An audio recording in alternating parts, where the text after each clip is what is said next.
Mic check 1 2. Mic check 1 2. We got Niyah in the house. Check, check, check. What's up? What's up? It's Niyah Nel. What's up? Mic check. Episode 27. We just testing the mics. Mic check 1 2. Mic check 1 2. Have you noticed anything strange about him lately? Who loves orange soda? Kel loves orange soda. Is it true? Is it true? Oh yes, oh yes, oh yes, it's true. Ooh. I do. Ooh. Capturing the world. Chick sit on my, I attack that. Choose up, Lil John, I'm finna pack him. When it comes to my chick, I'm straight active. Dirt ball in the coupe, smoking cat. Lil chick, shut the up. Tell your best friend, shut the up. Ayy, lil chick, shut the up. Tell your best friend, shut the up. Ayy, you know I love it when you talk dirty. Messy, you my orange soda shorty. You act like a lil me, I wanna trust you. You the type to kill me, I won't touch you. You want me drop a band on some cute shoes. You want me be the man you can vent to. You let me beat it up, you let me practice. Now I'm finna lay you on a mattress. Chick sit on my, I attack that. Choose up, Lil John, I'm finna pack him. When it comes to my chick, I'm straight active. Carmichael II. This is the Captain the World podcast. Episode 27. I have another guest.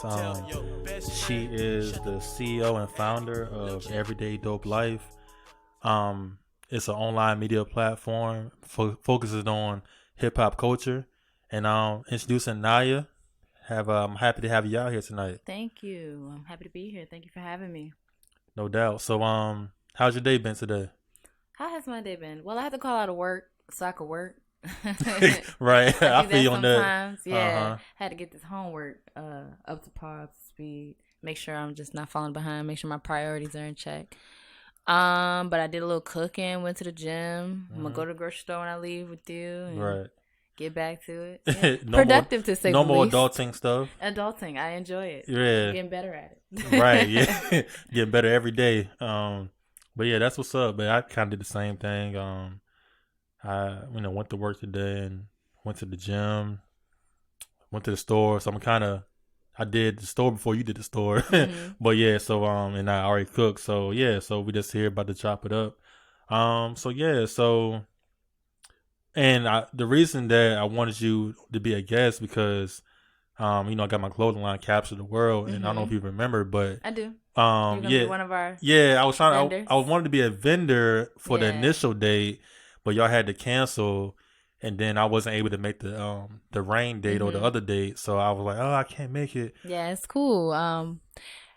EDL Fest, what you're talking about. Yeah, right. So we went through a business learning experience with the summer festival this past summer, and we did a rain date in November.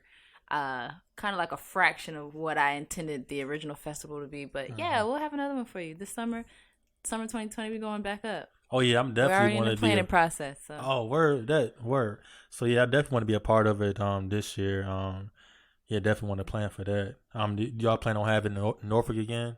It's always going to be a Norfolk staple. Okay. And Norfolk is just a really central location for the arts and culture of the 757. Yeah. I feel like Norfolk made a lot of creatives, like me included. I became Niyah Nel being in Norfolk, at Norfolk State and being out in the music scene out in Norfolk. So yeah, Norfolk is the heart of the 757 for sure. So it'll stay there, yes. Okay, definitely. Great. Awesome. So so are you from Norfolk? I'm from Virginia Beach, actually. Oh, Virginia Beach. But you would think I'm from Norfolk. Yeah, I would think. A lot of my friends said that I got to claim Norfolk at this point. Right. You doing I mean, I've been out there since college, so right. I'm a Virginia Beach Norfolk head. Let's say that. Okay, that's what's up. So so you went to Norfolk State. Mm-hmm. You say you attended. You just told me you attended VCU your freshman year. Yes, my freshman year of college, I went to Commonwealth. Okay. And I just didn't feel like me while I was there. Mm-hmm. And honestly, had I stayed there, I wouldn't be doing anything I'm doing. Right. So Norfolk State changed my life. I'm always grateful to be a Spartan. That's what's up. Like, I got a lot of friends that went to Norfolk State, and even though I went to a trade school and never went to like a traditional college, but I was out in Norfolk State all the time with them. Like, they always invited me out there, like, Eccles parties. Yeah, and man. stuff It's like that that. HBCU life. Yeah, that's what I'm about to say. Like There's nothing like it, yeah. And that's honestly another reason why I wanted to come back home, because my family, all of my family, most of my family rather, went to Norfolk State. I have a few that went to Hampton, but it's an HBCU thing. And I couldn't be the one with all that I wanted to pursue in my life to just not have that same story to share. You know, it's a different kind of pride going to a HBCU. Yeah, I feel you on that. And so I know when I graduated high school, I was I essentially wanted to go to Virginia State. Mm-hmm. Well, I really wanted to go to A&T. That was the school I really wanted to go to. That was my first choice for a long time. Was. I didn't even apply though. You didn't? No. Why? I wanted to go to Howard. My feelings changed, and they waitlisted me, so I just ended up going with VCU. I feel you. Yeah. Yeah, because, like, I was new to Virginia State. Like, my mom kept pressuring me to, you know, get your, you trying to go to college, you need to get your, you know, fill out your application and get all your other stuff, all that stuff done. But then, like, you know, they got other fees that, you know, the FAFSA don't pay for. From what I was told, like, they got, like, housing fees and other stuff that I guess you got to pay out of pocket, I think. Well, it's just depending on how much financial aid you receive. They pay for those things. Right. But if you don't have enough financial aid to cover it, then yeah. So I think that's what happened with me then. So I didn't have, like, I thought the financial aid was going to take care of that. And then my mom was like, well, I don't got no money to pay for no housing fee. So you come from a single parent household? Well, no, I grew up with my stepdad. That's why. So you had two people in your house. That's right? Why. Yeah. You got to be as poor as ever on that financial aid application. They won't try to give me no money, man. And A&C was just too much. Like you know, being out of state. Yeah. So I was like, I'm just gonna do community college and do a trade school. And that's what I'm doing now. You know, honestly though, like even because I almost didn't go to grad school because of thinking about like how much I'm going to be in student loan debt. Yeah. But, you got to pay it either way.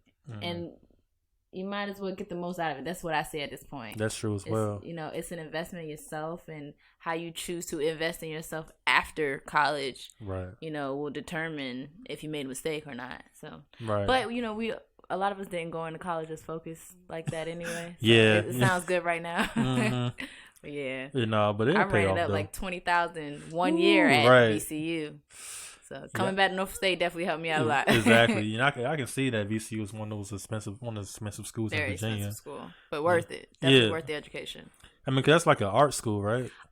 It's actually more of a medical school, but they do have a big arts program as well. Yes, so they're big on the arts, they're big on the medical, but they're bigger on the medical side. Gotcha. Okay, cool.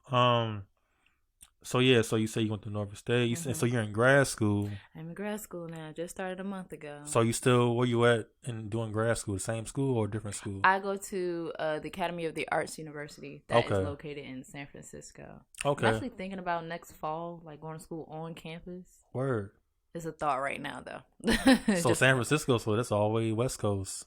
Yeah, well, I don't plan on being here forever. I feel you, though. Gotta achieve my mission and my goal while I'm still here, and then gotta go grab that inspiration elsewhere, bring it back home. I feel you, man. So what was your major when you was at Norfolk State? So let's start at VCU. I honestly didn't know what I wanted to do. I always just knew I wanted to work with music. Word. So I was just trying to figure out how to finesse my way to the music industry. So I started off college actually as a nursing major. Okay. As soon as I got to campus, I changed it though. I changed it to business. And I realized the coursework wasn't necessarily something I was mentally with at that time of my life. So then I switched to public relations, and that kind of ties into what I do now to extent. But when I transferred to Norfolk State, they didn't have they didn't have a public relations program. So I ended up just in mass comm, general broadcasting, getting the whole field of communications. Okay. So it really wasn't a focused path when I was an undergrad, but I was, just testing the waters, figuring things out. Okay. So yeah, mass comm. That's what's up. Okay, that's what's up. So now I'm an advertising major. Okay. And then what kind of things will you do when you get that degree? Like what can you use for I would like to get into art direction, creative producing. Okay. I want to make commercials. Really? Yeah. I Okay. enjoy that. If you ever pay attention to like the way I promote Everyday Dope Life events, I make commercial like I seen your like promotion videos for the stuff that you do. It's real dope. I make commercial like promo videos, and I do the concepting and the directing of that stuff. Wow. I enjoy that a great deal. I didn't know that was you that did that though. Like, I knew you did I got a lot my of shooter stuff. with me, and Right. we make that magic. But yeah, so kind of starting, I just started off like I pay attention to commercials. Okay. I just love commercials. I don't know why. Like I love them. So Super Bowl. I'm like glued to the TV for the commercials, Seeing stuff what like they that. doing. Yeah. And then, having this platform, you try to think of creative, innovative ways to put your product and your events and such and, whatever have you out there. And I always want to make a dope commercial. Word. So, yeah. I feel you. So, like, do you have like a specific, I guess, niche, like as far as commercials, or it doesn't matter like what the commercial's about? Whatever I'm inspired by, right? I kind of operate off of inspiration. Okay. Yeah. Word. Okay. So what made you want to start Everyday Dope Life? So I actually didn't start Everyday Dope Life, and I always have to let that be known in my interviews. I acquired it. I got you. From Larry Live, who was Timbaland's A&R manager at the time for Timbaland Productions. I used to work in Thomas Crown Studios, which is no longer Thomas Crown Studios, but that used to be Timbaland's studio in Virginia Beach. Right. I think they shut it down like 2017. But yeah, I used to work under Larry Live. I was like his assistant, his A&R assistant. I did a lot of the digital marketing. I handled Timbaland's Mosley Music Group website. So I was a digital content manager. I just handled a lot of the digital works for them. Right. And I was, I guess, learning a lot about A&R work at that time under him.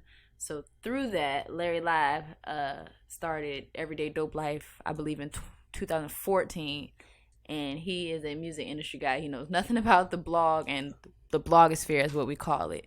And I was a blogger at the time for hip hop since 1987. It's kind of like the very beginnings of my career. I was a blogger. Right. So, that was my world. So he gave it to me. Well, originally we were kind of starting it. We were going to like relaunch it as a team, but he kind of started to fall back from the music industry again. And he left it with me, left it in good hands, I guess. Right. Yeah, definitely. Now it's my baby.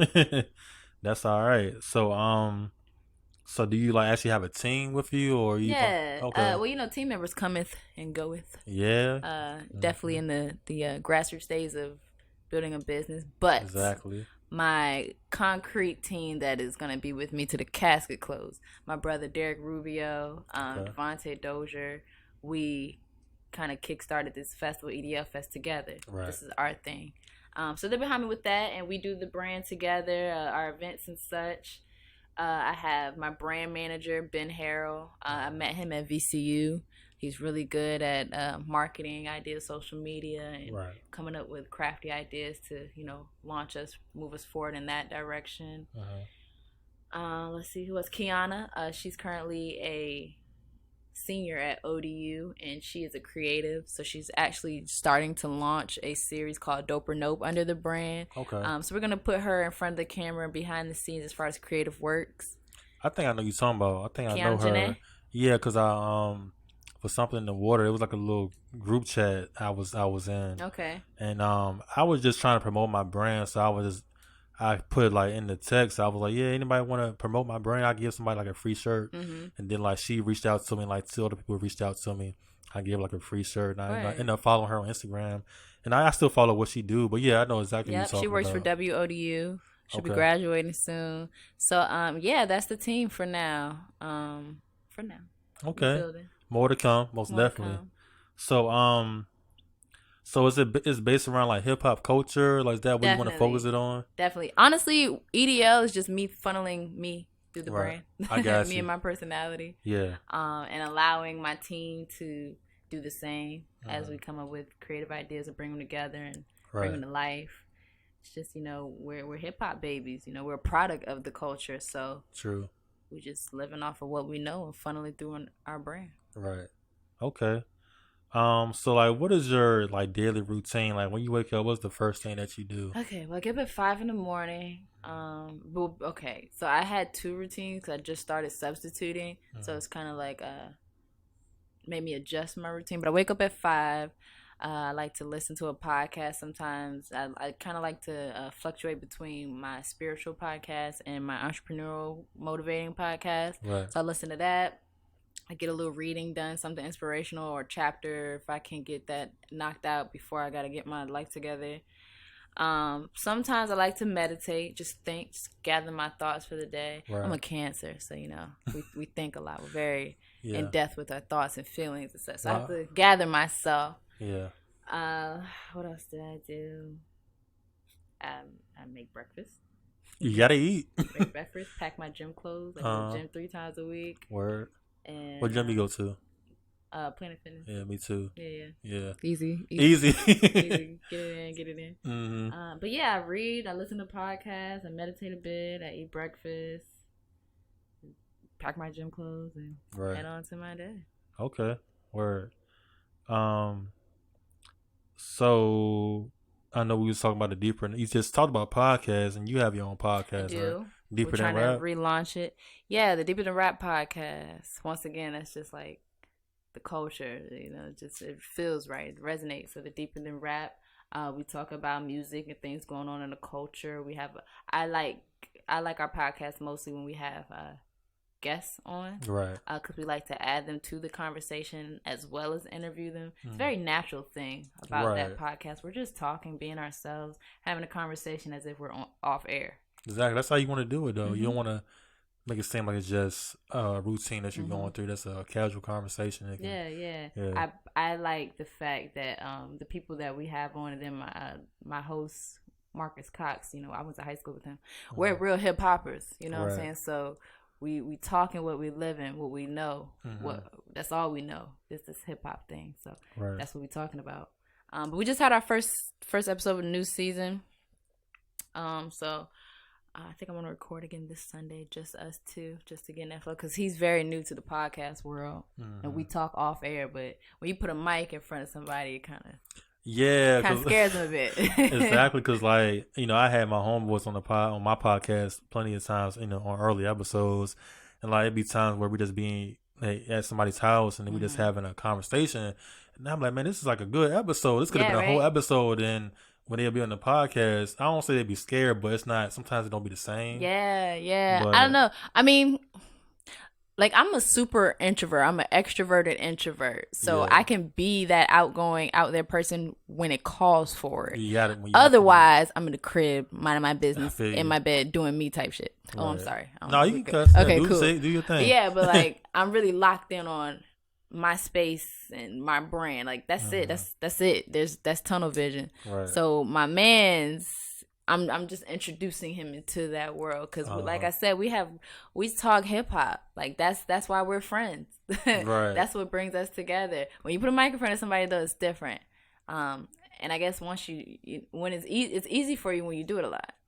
Right. So the more he do it, the more he'll get used to so this. we're gonna be cool. Yeah, but it's definitely a good content. We just had Groove Theory on our last episode. If you're familiar, yeah. That's I only know that one song that they sing. No, you're talking about you said Groove Theory, the R&B group. That's what I thought. No, I was like, okay, that's real. No, I'm talking about the DJ Collective from South. Oh, my bad. I feel dumb right now. I love me some Groove Theory though. Right, I was about to say that's that song from back in the day. Okay, yeah. But anyway, my bad. You're funny. But yeah, so. I kind of can tell you a hip hop head. Super. So do you do anything musically, DJ anything? Yes, I DJ. Yes, I can rap. I don't rap. I can sing. I don't sing. I can dance. I don't dance. I used to step in high school. You gotta do one of the three.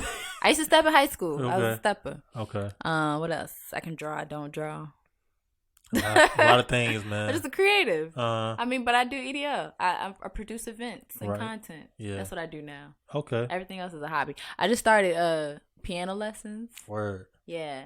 But when you love music, you love culture like that, those things inevitably become hobbies. You can just keep them for yourself. Right. Everything don't have to be on the forefront. Everybody gotta see everything. Yeah. I've DJ'd a couple times, for public. I would do that. I don't mind doing that. Right. Everything else is for me. Okay. Yeah. Yeah, I feel you on that. So, speaking of hip hop, normally when it's somebody on my podcast or in general that I know that's like into hip hop heavy, I always gotta ask them these 2 questions. First question is, who is your top 5 rappers? I hate questions like this. But wow. I hate these questions. but it don't gotta be like who we all think is the greatest of all time. That's who is your. It don't gotta be 5. That's who your favorites. Yeah, man, you don't understand. Like, I'm a walking jukebox. Like, there's music in my head all day. Like right now, I'm thinking about a song. Right. So it's hard for me to just stick my hand a pot of music that's in my head and pull out something. But I can tell you my top 2 art. Well, okay, we're talking rappers. Just rappers. Jay-Z is always gonna be number 1 in my book. Okay. Forever to the casket close. Everything else is variable from there. Right. Let's say Andre 3000 is another one of my favorite rappers of all time. Gotcha. Let's see who else. Everything else truly is variable. I love Q-Tip. I love DMX. I love Nas. I mean, I love hip hop, man. Right. But okay, so I could just tell you my favorite 2 that will never change. Okay. Is Jay-Z and Andre 3000. I gotcha. Okay. I feel you on that. Like, my favorites are, well, like who I was raised on, like me really getting heavy into hip hop. I mean, I feel like everybody say J. Cole, everybody say Kendrick. But I kind of like Tupac a lot. Like, this is to name somebody that's Love like Tupac. been around for a long time. And it's just how like his music and what he was about overall kind of inspired me to just keep going with what I'm doing. So he's been gone for 20 plus years. He still influenced his generation. Exactly. That's how you know it. That's what legacy is. Right. That's truly what you should be getting in this to do this for. Right. To be able to say that or have people say that about you when it's all said and done. Right. When you're gone, when you're long gone, people still is talking about you, reading about you, listening to your music or wherever you left behind. So, but yeah, he's real inspirational. But yeah, so so what about Jay-Z raised me, man. I literally was raised by Sean Corey Carter. So would you have you ever seen him in concert before he even popped up at something in the water? Absolutely. Really? Absolutely. I was about to say, yeah, you had to been seeing him. That's one of your I've favorites. seen him like 4 times. Right. Yeah. Well, so what was the first time? When was the first time What was you my seen him? first Jay-Z concert? Oh God, I believe it was the Justin when he was with Justin Timberlake. Okay. Yeah, now like I didn't get to go to like the Black Album concerts stuff like that. Like I wish I did. Right. My mom probably wouldn't have let me back then anyway. I was a kid. But yeah, I've been to both On the Run tours. Okay. I went to the 444 tour. Yeah, so it's 1, 2, 3, and then some in the water. Right. And that changed my life. I was so close to the stage. Yeah. So close to the stage. I have footage too. Really? Yeah. Won't ever forget that. Like I was close. I was so close. Like I was close, but I wasn't close. I don't know if that makes sense or not. But like we was way far back. Like even I think this is like when SZA was out. We got there early. Like we was there early that day. Then we left, came back when SZA was on stage, and then we stayed there the whole time. But like eventually we kept maneuvering our way closer and closer and closer, and eventually we got. Yeah. See, my best friends, we do this festival life. Right. Like we really do this, and we've been doing this for years. So they're the type that bum rush their way to the front. Right. I'm just the type to follow. I don't do all that bum rushing, but I know they will. Like it's just the balance. Yeah, we got close. I probably was close as where my car is now to where we are right now. Wow. Oh yeah, you was hella close. I was close as fuck. I probably was like from my house to maybe that stop sign up there. Oh damn. So sorry. yeah, but it wasn't bad because the stage is so big. So like me being right there, it still seemed like I was close, but I knew I was still further see away. The sweat on his freaking face. Oh yeah, so you was hella close. You was like front row. Yeah, like it was blasting in my like. Cause you know when you're that close to the speakers, you can feel and there's nothing you can do about it. You just gotta either go back to the back. Or just take it, right? Yeah, and some people can't really take that. Sometimes I can't, but I suffered that for Jay-Z. Right. Yeah, and it was crazy that it was like so many rumors of like him being out there and for him to actually come out there. It's no way he wasn't gonna be there. Right. It's no way he wasn't gonna be there. I knew it. I knew it with every bone in my body. I knew it. Right. I was hoping Beyonce would be there too. Well, she was there, but she didn't come out. Right. But yeah, I knew Jay-Z was gonna be there. Like I didn't second guess that at all. That was crazy. That was like a surreal moment. Yeah. So I know we just talked about rappers. What about your favorite albums all the time? God, I really don't like these questions. It's just so hard for a person like me. Right. You don't understand. Like, I got so much music in my head, like old school, even Spanish music. Right. It's so hard to pick. Okay, one of my favorite albums of all time. Does it have to be rap? It don't gotta be rap. Okay, SWV. It's About Time. Okay. Damn, what is it called? Why I can't think of it right now. Reasonable Doubt, Jay-Z. Of course, yeah. Beyonce 4. The Bizarre Ride to the Far Side. If you ever heard of them. What else? God, so much music. Yeah, those are just for now. That's what comes to mind. Those are my favorite projects. Okay. Of all time. I really like speaking on Tupac again, I really like Me Against the World album. Like, I really like that album. And of course, like, speaking on Kendrick and Cole again, I've liked Kendrick's Good Kid, Mad City, The Pimp a Butterfly. My favorite J. Cole album is Forest Hills Drive. I just like Kendrick. I really like Kendrick's music though. Like, I feel like that's probably my favorite rapper right now. It's just what he talks about in his music really, I kind of can relate to that, and it seems like he wants to change the world with his music in a positive way. So, yeah, like, I listen to Kendrick all day. Like, I'm waiting for him to drop another album, man. It's like he always drops an album, and he'll go and hide it for like 2 years and come back with another album. So it's been like 3 years so far. So hopefully he'll come out with something this year. Hopefully, man. He's just been in it's my a whole new decade. I feel like everybody's gonna come out the woodworks. Yeah. Everybody. Right. Everybody. Rihanna owes us the album. Like, seriously, at this point. Everybody's talking about Rihanna. I mean, honestly, we haven't got Kendrick album since To Pimp a Butterfly, right? Technically.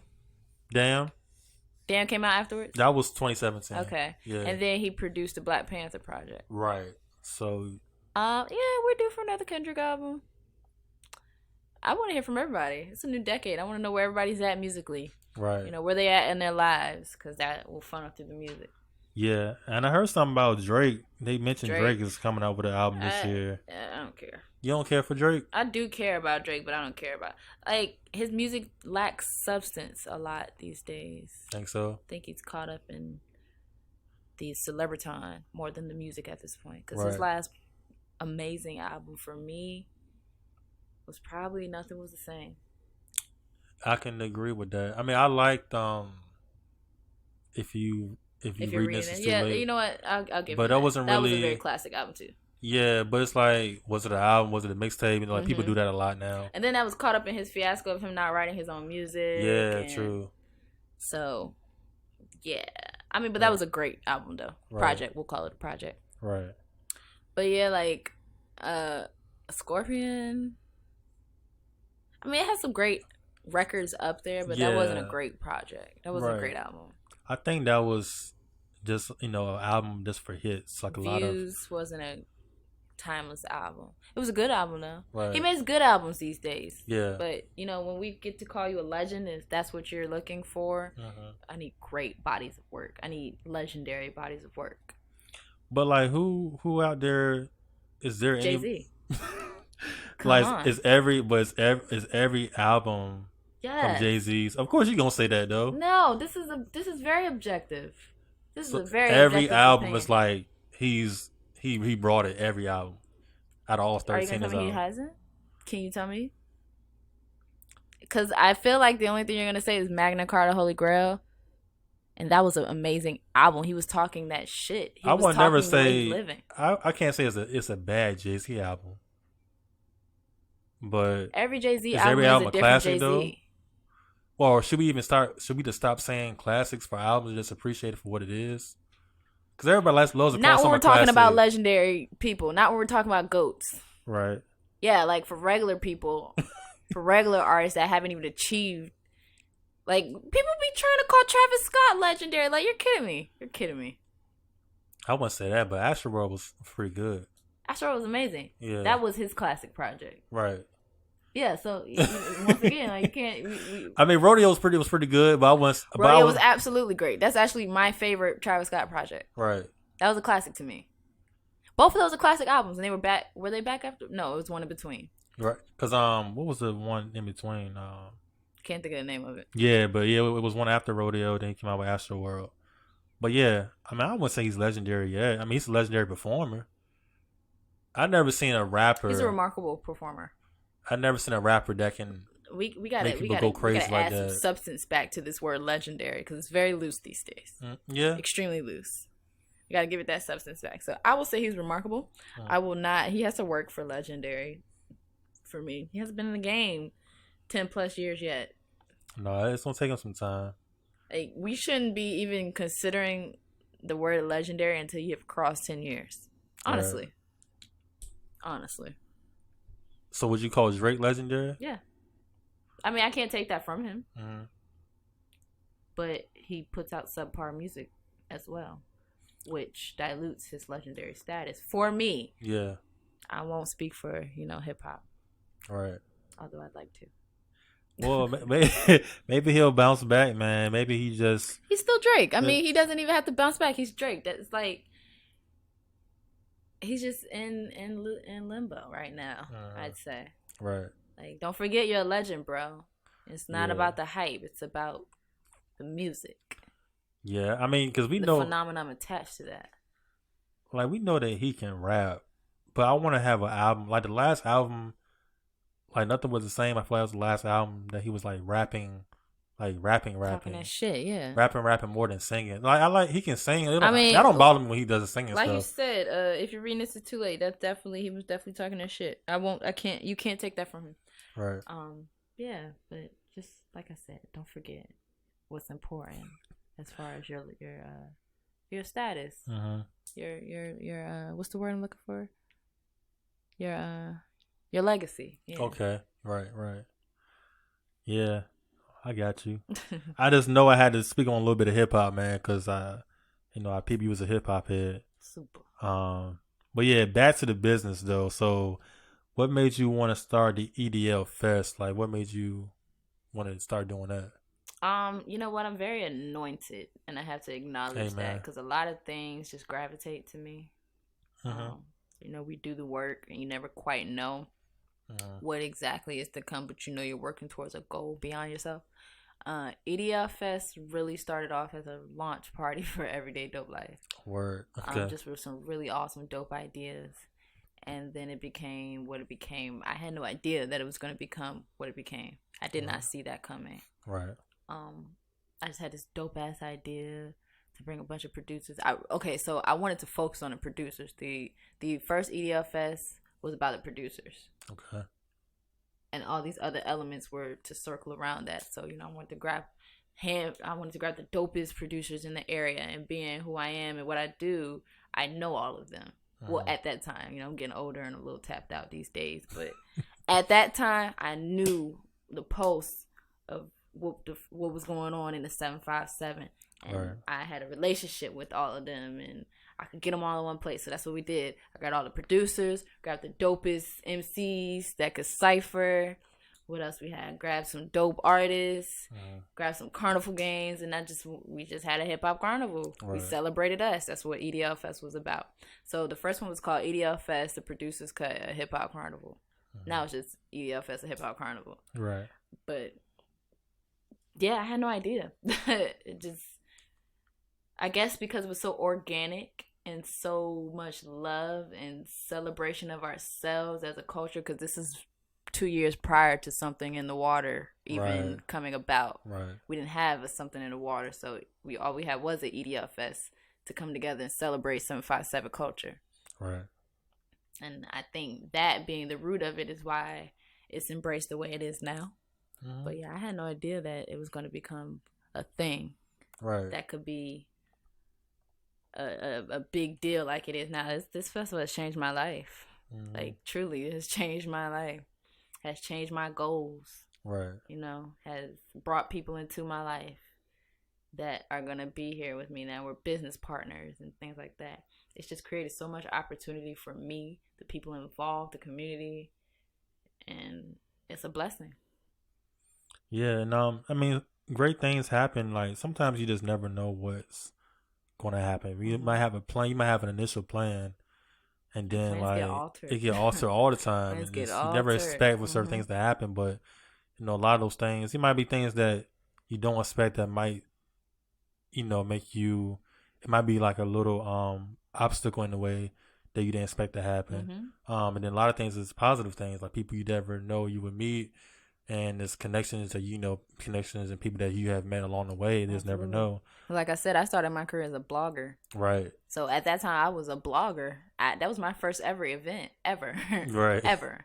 I've been a part of other people's events, like show running. So I've kind of gotten a little bit of the game, but producing an event from start to finish, that's my first time ever. Right. And we had like over 300 people come out to my first time putting an event together. Right. Not really knowing what I'm doing. You didn't know what to expect and what. I had no idea. From start to finish. I just know that I'm an executor. I do the work. And that's what we did. Got it That's done. what it was. Right.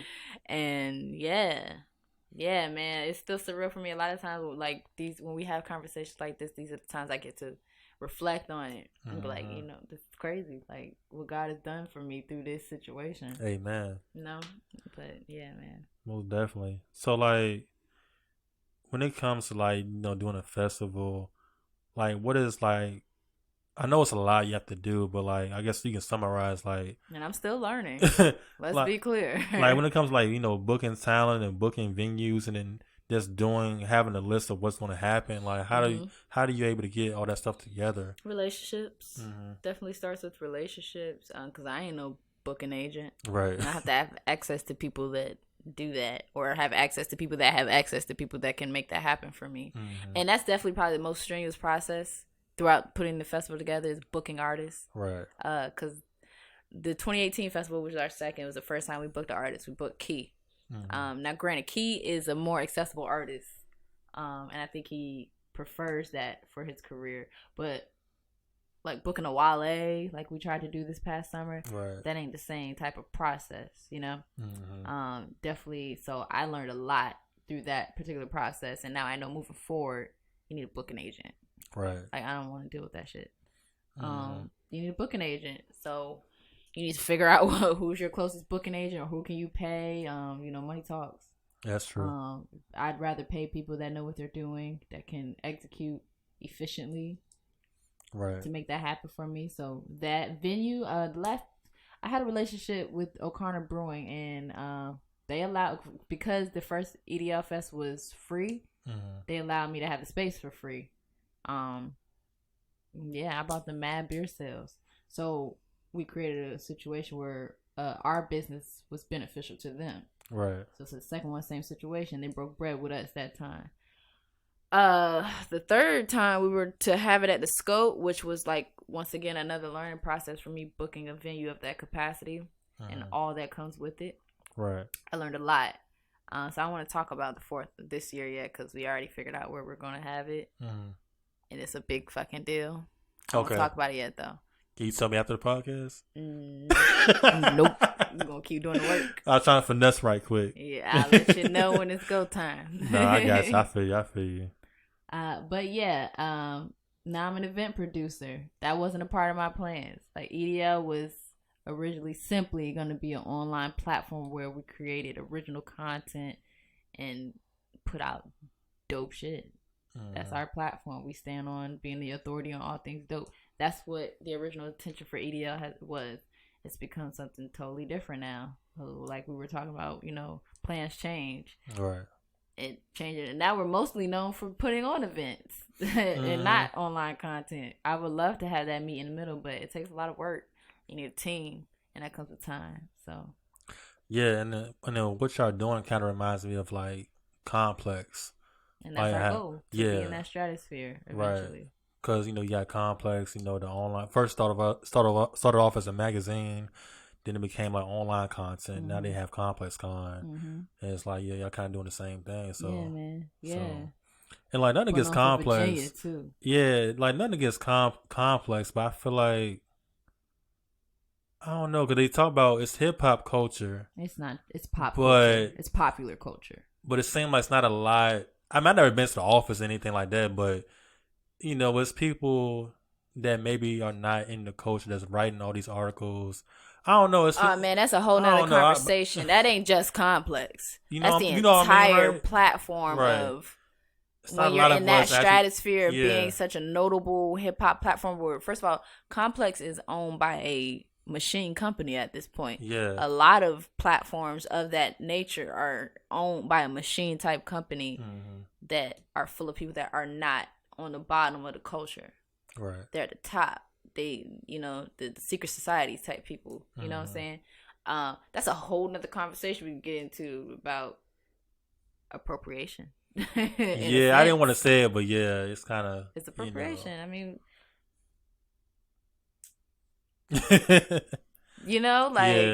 that's a whole nother conversation. But what can you do? Like, hip-hop, period, is appropriated and exploited. It started off in the streets.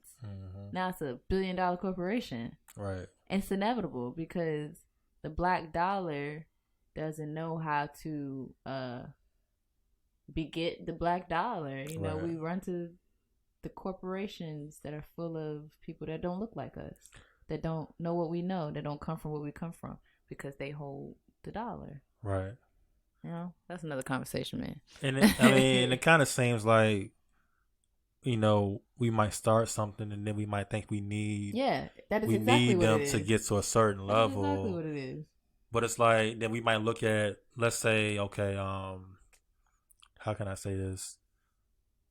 Like, you might need someone to get wherever you're doing to a certain level, and you might have a black person that can help you, or a white person, or a Jew, or whatever, that you might automatically think they got more connections because I don't know, it's a white-owned company, or they might think... The surface of what you see. Right. I just did a panel called Meeting of the Minds this past weekend, and we had a woman by the name of Louisa Strayhorn. She's a former councilwoman in Virginia Beach. She's a consultant. She's been on the school board. She's went up against this head-on. Right. And she's from the old school, so she done seen the evolution, but she spoke to this stuff directly, like, we can't look at everybody else. We can't point the finger at them because we don't support ourselves. Right. It starts with us. Even within our communities, watching gentrification happen before our very eyes. It starts with us. And it starts with gaining the knowledge so you can begin to build. What are you going to build off of? Your opinion? If you don't know anything, you got to go get that knowledge. Yeah. You got to go pull your seat up to the table because they ain't going to give it to you. Oh, no. Heck no. But you got to do the knowledge. Yeah. So, if you want to be cell phones, what am I saying? I don't know. Right. Self-made. Okay, I got you. All of the above, those type of words and such. You got to do the knowledge. Everybody wants to be a business owner. Everybody wants to be an entrepreneur. That's an easy thing to, claim to be. That's what Gary Vee be saying. Everybody want to be an entrepreneur. Yeah, it's ugly. Mm-hmm. It's ugly. It can be very miserable at times. Trust me, very I know. depressing. Oh, yeah. You know what I'm saying? Mm-hmm. It takes work. It takes a lot of work. Right. It takes years. It takes sacrifice. I done lost so many people in my life within these past couple years behind this game. Yeah, that's what's gonna happen though. It comes with it, and you have to be built for it, prepared for it. You have to prepare for it. Mm-hmm. So, once again, just saying all that to say, you got to do the knowledge. Put in those 10,000 hours and do the knowledge. So, cause like, I seen this interview and I kind of asked my friends about this and other people on the podcast before. It was like this interview with Dapper Dan. He was on the Breakfast Club, and of course I watched it because he's a fashion icon. I kind of wanted to learn what he's been doing, and Charlamagne asked him, you're Dapper Dan. How come you can't just? Why are you working with Gucci? How come you can't just start a Dapper Dan brand? You have a big following. You can just do it. And I feel like a lot of us say that when we see like certain figures, and like they might be partnering up with somebody, and we automatically assume like they can just start their own thing by themselves. You don't know the cost that it take to do that thing when they got a machine that's already a machine. Yeah. And all they can do is just, funnel what I need to through them. Right. And all I got to do is receive the benefits or pay a portion of the cost rather than paying the full manufacturing, production, all that stuff. That's exactly what he said, too. Yeah, I sat on a panel, not sat on a panel. I was at a panel, A3C, and this sounds familiar. I feel like he said this at the panel. Or either I watched that same interview that you're talking about. Yeah. One or the other. Uh-huh. But yeah, it's like, once again, doing the knowledge. If you know better, you do better. True. Like, it's just so many levels to this shit, man. Like, bosses surround themselves with bosses. You got to. You know? Right.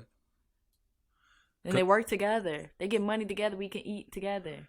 Yes, another thing that people don't understand is like, let's say somebody else that has a hip hop, online media, doing the same thing you're doing, and that person might think you're in their way of doing whatever they want to do, and it's like, no, you can do the same thing. There's a lot of people doing the same thing. It's very limited logic. It's a lot of people that have clothing lines. Like, everybody has a clothing line. I already know the story. Everybody has a clothing line.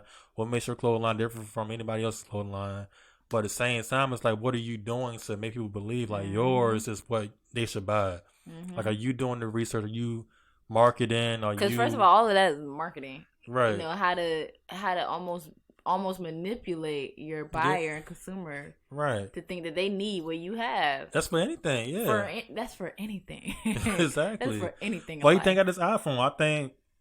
I don't know. It feels like iPhone made it seem like you had to have an iPhone, and I feel like I believe that. Like, I'm not getting no Android. Man, when I was in high school, I don't know if you ever heard of this brand called Bad Chemistry.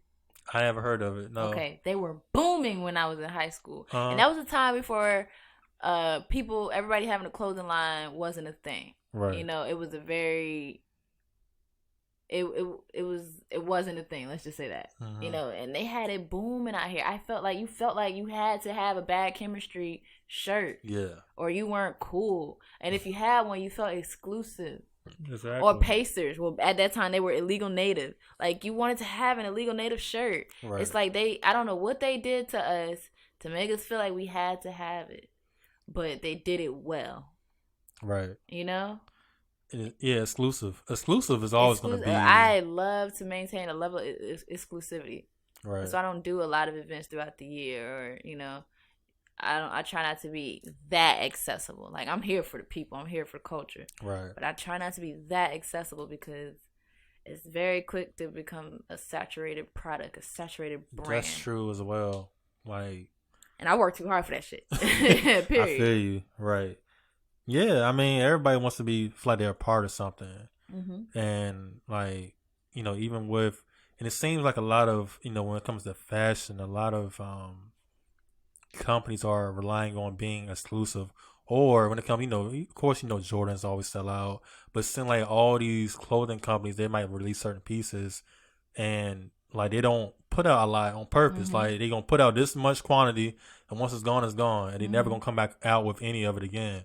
But people want to buy that because it's rare. If you can't be exclusive, if it doesn't speak to your brand to maintain exclusivity, you got to be innovative. Innovation is the key to growth in this new world we live in.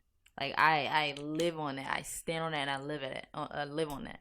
EDL is an innovative platform. That's what we do. We innovate a situation. Right. Of course, it's already been done. Like, there's a Shag Fest before there was an EDL Fest. True. There was an Afrin Fest before there ever was an EDL Fest. We just made it our own and made it us. Right. And innovated a situation to where now, once it happens once a year, people look forward to it. People fly in from out of town for it. Stuff like that. Just gotta innovate, be creative. Like, we live in such a time where, like, you could be a bump on a log moron. As long as you're creative and you can make a situation speak to that, you got it. True. You got something, to say the least. You got something to work with. Right. Yeah, I feel you on that one. Yeah, man. I mean, I feel like we're all talented in our own way. And this is such a talented area. My God. Yeah, and the older I get, the more I realize, like, man, we are some talented people here. It's a melting pot. Like, if all those eyes that are in Atlanta and LA and New York would just come here for a brief moment, like, spend a week out here, spend a month out here, oh my God, we could boom this place. Exactly. But this is Tidewater and it's a military area, so those are the things that we're up against. And I think when it all boils down to it, that's just always going to be the case. This is a military area, you know. But even still, if people just come out here and spend some time and see what's here in these little these backyard of the 757. Right. We could make this shit boom, man. And it's happening slowly but surely. I feel it. Yeah, and I think that's what what Pharrell's doing is really it's not even about him. It's just like, yo, come, do y'all see this? Y'all need to see what's happening here. It's been here for so long. It's like, yo, y'all need to start paying attention to what's going on. But it takes for someone like Pharrell to go out and become a phenomenon and then bring it back home. Like, right. People speak about like leaving and never, people leaving and never coming back. Mm-hmm. But we have someone like Pharrell that left and became who he became, and now he's bringing it back home. I want to be one of those type people, right? That goes out into the world and experiences so many things and gathers so much and bring it back home. That is always my goal. That is always my goal. Most definitely. Yeah, and there's a lot of people that have never even traveled past North Carolina or Maryland. I have a lot of people that ain't never left Norfolk. That's wild. That's very unfortunate. It's saddening. Yeah. Super saddening because there's so much world out there. Mm-hmm. And I'm grateful that my grandmother used to take me on trips as a kid, like just across the United States. I didn't go out the country until I graduated high school, but she made sure I saw something else. Exactly. You know what I'm saying? And you just gotta encourage people to go see what else is out there in the world. That's what I tell my little brother, man, because I have two brothers, but I have a real young brother, but my other brother, he's 20, about to be 21, and he works at the shipyard too, and I was telling him like, yo, like when I go on these trips, man, I want you to go with me, like, it's good for me because I have somebody I can go with, and I know he's down for that, and like he's going to something in the water, and I'm like, yo, like, for my birthday this year in October, like I want to go overseas, like. You trying to go with me? He's like, yeah, let's do it. You know what I'm saying? So, and I just want him to know, like, and he's he does art, like he paints and stuff like that. And I always try to encourage him to, keep doing his thing and just, you don't gotta just be in the shipyard forever. Like, it's nothing against that. It's people that love doing that. I think the shipyard is like Drum said this in an interview. Like, I heard that interview. I was like, you get on the shipyard out here, you feel like you done made it. Right. You're kidding me. Yeah. I mean, I'm sure it's comfortable and it provides a level of comfort for you. But you're kidding me. Right. And then you got to work. I don't know how long you got to work to be able to retire. Dang, 65. Get the fuck out of here. I mean, if you go in there as soon as you get out of high school, that's your whole life. On the shipyard. Yeah. Manual labor. No, yeah. ma'am. No, ma'am. No, sir. No, ma'am. So I'm trying to retire in my 40s, to say the least. I know I won't say I'm gonna retire in my 30s because I don't know. But by the 40s, I'm chilling, raising my kids. I feel you. Watching my businesses grow because we're doing the work right now. You gotta do it right now, yeah, and it'll pay off. Absolutely, it definitely pays. Never had it out. But I can't see you retiring. Maybe you might. You always gonna want to do something though. Yeah, but you're able to retire. Right, I understand. Yeah, I feel you. You can retire. Right. Yes, that is the goal for me. I got you. I'm a travel. I love to travel. I want to see the world. That's why I don't even know when I'm gonna have kids because I'm selfish like that. See, I'm not willing to sacrifice any of that right now. But I'm also still in my 20s. Still got time. But I don't think there's nothing wrong with that. Like, if you are focused on what you want to do, you gotta. Somebody will have to, I guess, understand that. But I don't know, because, like, relationship wise, man, it does involve a lot of sacrifice. But somebody has to understand what are you, like, when they met you at a certain point, they have to understand what you was doing before you met them. And they have to accept, like, this is what I'm doing. It's my life. Yeah, so I can't really. My life. I can't really sacrifice all of that for you. And I don't think it'll be selfish for anybody to say that. Of course, you got to make time for people. Like, if you really want to be with that person, you got to make time somehow, even no matter how busy you are. But you don't want to feel like you're just sacrificing everything yourself for them. It's like, it's not fair. I mean, you know what? Once again, that's another conversation. Right. That's another conversation. But what I will say is the most important thing to me right now is remaining focused and achieving my goals and getting my master's degree and establishing EDL and EDL Fest, and building my brand, and getting to this money and seeing the world. That's what's important to me right now. I want my freedom more than anything. Well, you feel like you locked down, like, I'm not. I'm saying, like, but it's like you some people feel like you're locked down when you're in a relationship. Like you said, man, you gotta have somebody that matches your flow. I feel you. That's it. I think it can be as simple as that. You gotta flow with me like I flow. Right. And, I don't need to sacrifice what makes me me or, what speaks to me, what feeds my soul for any of that. I refuse to. And I think this generation is like that. Right. Love is a lost cause these days. You just need to seek God and seek you. Seek you through God. Family. I'm glad you say that. Everything else, it happens from there. Because sometimes we try to do a lot of stuff without God. Based on our own understanding. You about to give me the preaching.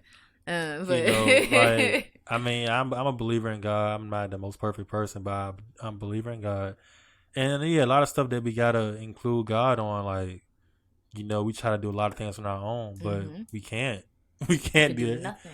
Yeah. Nothing. So it's like, I don't want anything that God doesn't want for me, and I've had to just surrender many a times on the tight grips I was holding on things that just may not have been for me at that time. Right. You just know you gotta live. Got to. But the one thing that you do have control over is you and your focus. That's a fact. And that's how we rock it. Right. so I can guess nobody has caught your eye yet.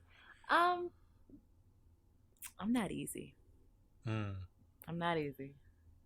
I've done a lot of learning. I've done a ton of learning. And at this particular point in my life, I'm not willing to sacrifice the things that I like, that I have going on, for anything like we just said that doesn't speak to what I'm doing, where I'm going. So the last situation that I was in taught me that. And I've just been growing since then. Right. I'm a woman, of course. I'm a human being as well. So we all desire things, but I'm very focused. I'm very disciplined right now. Right. So it'll come when it comes. It will, yeah. And we be cool. Like I always tell people, like, when you're that focused, it's going to come when you don't expect it. Like, when you're not even thinking about that certain thing, it will happen. You're not even expecting it. Like, dang, I wasn't even thinking about that, but here you are. And like, I don't have time. I do not have time. Right. I don't even have time for myself. Sorry, I keep hitting your mic. You're good. I have to force time into my day to even go to the gym these days. That's important to me. Right. So yeah, if you could catch my time and the way I'm living these days, more power to you, my brother. This could be something great. Right. But nah, right now I'm focused. I'm very focused. I'm happy. I enjoy my freedom. I enjoy my space. And yeah, I don't know. It's weird though. I definitely because I don't have I don't desire things a lot these days. Right. And it scares me because I'm a woman. It's like, yo, snap out the grind sometimes. Live, just be present in the moment. Right. But I feel like I am present in the moment. It's just my moment. Yeah. I mean, like you said, you gotta live, man. Like, you got one life, and yeah, like sometimes you just can't be looking for every single thing. Yeah, man. I feel like I wasted so much time, high school and my early 20s. This time is for me now. Right. And that's just that on that. Right. I got you. So what are your plans for 2020? We are in February. It's about to be March. I know. Well, I read that you got a conference on the 14th and another one on the 31st. Yeah, I'm doing a ton of panels this year. Shout out to Made in the DMV Made conference. I'll be on that panel. The city of Hampton is doing a panel that I'll be a part of. So speaking a lot. Definitely planning our EDL events out. I would love to really get back to focus on our content, but these events just suck all the time away. Right. So we got some dope shit in the works as far as events. I'm doing a lot of conference traveling, festival traveling. I'm just living my life. Yeah. Building my brand. Gotta live it. Yes, sir. I think May, I won't be home at all in May. I'll be in the airplane all of May. Word. So, ain't nothing wrong with that. Outside of school, that's what I'll be on. Right. Hey, do your thing, man. Shoot. Ain't nothing wrong with that. Yeah. So, entrepreneurship, we just talked about that. So what is like one piece of advice you can give to all the entrepreneurs out there that's trying to hustle and grind and do their thing? Understand that great things take time. True. You need to have that at the forefront of your mind while you are working and planning. And I hope you're planning, and not just doing. Right. Because it's easy to do, and it takes a lot more discipline and time to plan before you do. Mm-hmm. Have a plan. That's so important. Because I always tell people, write things down. You know, like anybody that has ever come through me will let you know that I am big on letting people know to write things down. Because when you can see it, it becomes a tangible goal. You know, and then that can help build your plan. Right. Get a mentor. Get a mentor.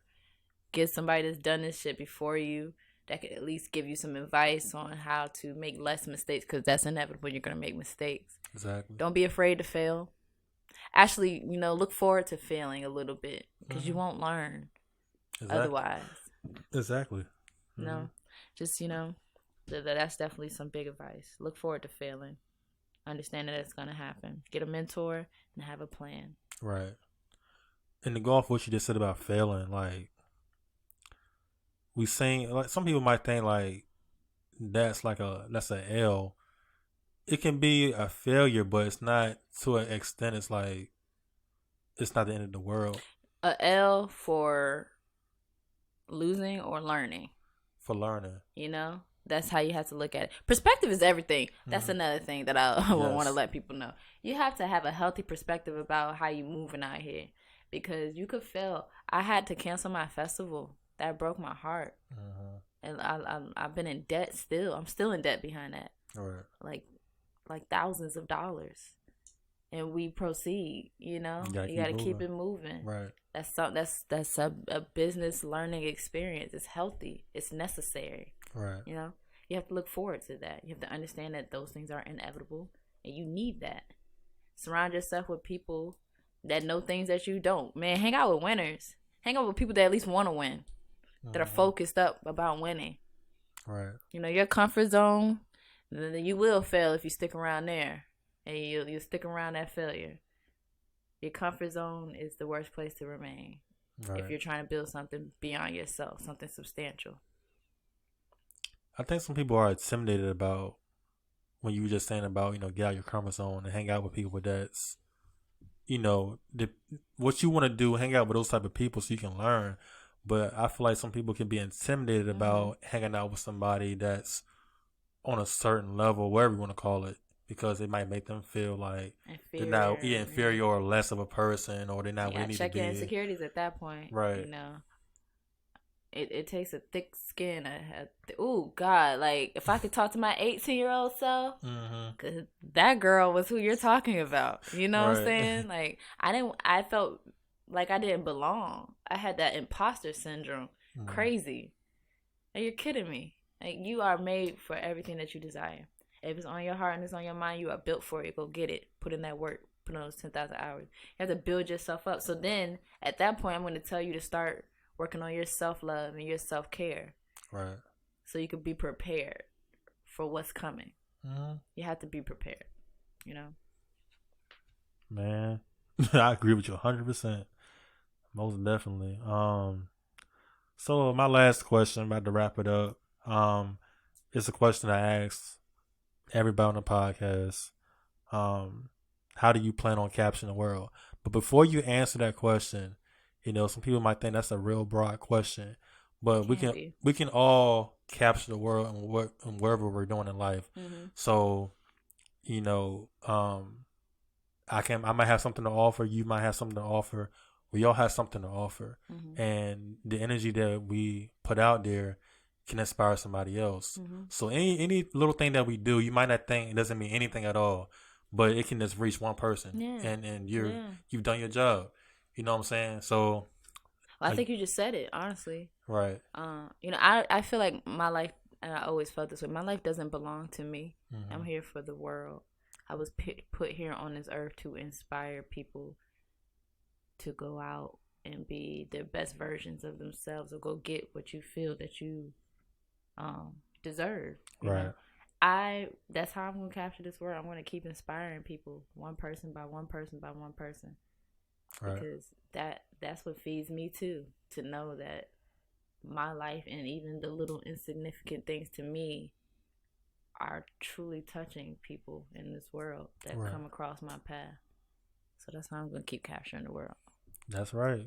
I feel you. So yeah, that was it. Like, real good convo. Thank you for coming out here. Yeah, for sure. Chopping Thank you for having me. Most definitely. So where can people find you? Find me at Everyday Dope Life on Instagram. Everyday_dope on Twitter. Okay. Everyday, everydaydopelife.com. Yeah. Check us out on the podcast. We're streaming exclusively through Audio Mac, the Deeper Than Rap podcast. Gotcha. Deeper Than Rap podcast. Yeah, check us out. Social media, Everyday Dope Life. Gotcha. Hey man, y'all go ahead and follow her, man. Follow Niyah. She's real dope entrepreneur out here. She's doing her thing. Like I said, thank you for being on the podcast. Definitely excited for the EDL Fest this year. Absolutely. I definitely want to be a part of it this time. And it's like great things to come, man. Like for everybody in 757, like yeah, man. We're very talented out here, and I just love doing this podcast, man, because I just love talking to different people and just seeing what people are doing. I'm a big fan of like just anybody that's doing something positive and just and I know that they're actually putting the work in, because like, no offense, but it's like a lot of people that they say they're gonna do something. Facade. Ooh. And they never do. Like, I know I don't do everything right with what I do. I know that. But the king talk a lot. Yeah, I call him. Like when people tell me stuff, I just want them to start. Like they ask king me talk like, a lot. how can you do this, David? Like do it. Let's do it. I said to everybody, they be like, how? I don't know. Research it. Like I can't tell you how to do it, but you just need to do it. I can't tell you how to do you, but I can show you how I do me. I can encourage you. Exactly. Right. And you got it from there, my brother, my sister. Yeah, we gonna end off on that note because you're gonna get me talking. Right? Yeah. But like I said, thank you again. Definitely, excited for what you have in store in the future. And it's a wrap. This is David Carmichael II. Thank you for all of our Spotify listeners, Apple Podcast listeners, YouTube listeners. And on that note, we out. Episode 27. Peace. Y'all have a good night.